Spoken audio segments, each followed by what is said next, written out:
आणि आता लोकसभेचा आखाडा त्या संदर्भातल्या टॉप 9 बातम्या।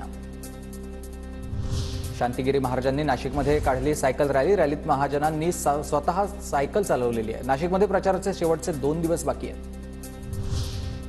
मतदारसंघात फिरत असल्यामुळे मोदींची भेट घेऊ शकलो नाही, भेट झाली असती तरी माघार घेतली नसती, शांतिगिरी महाराजांचं हे स्पष्टीकरण। गिरीश महाजनांकडून शांतिगिरी महाराजांना होतं मोदींच्या भेटीचं निमंत्रण।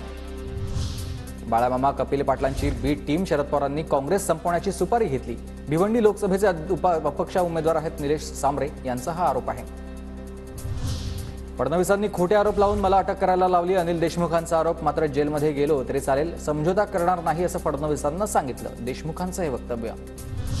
सोलापुरात प्रणिती शिंदे की राम सातपुते जिंकणार यावरून लागली आहे पैज। शरद पवार गटाचे प्रदेश पदाधिकारी आणि मनसे लोकसभा अध्यक्षांमध्ये 1 लाखांची पैज। बीडमध्ये मनोज जरांगेंची 8 जूनला होणारी सभा रद्द, नारायणगडावरील सभेवर दुष्काळाचं सावट, उन्हाची तीव्रता आणि पाणी नसल्यानं सभा रद्दचा निर्णय। बाळासाहेब ठाकरे स्मारकाबाहेर पंतप्रधान मोदींचे बॅनर, दादरच्या शिवाजी पार्कात मोदींच्या सभेची जय्यत तयारी, परिसरात मोठमोठे कटआउट्स।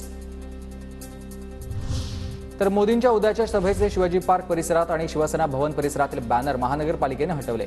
बॅनर अनधिकृत असल्याचा पालिका प्रशासनाचा दावा।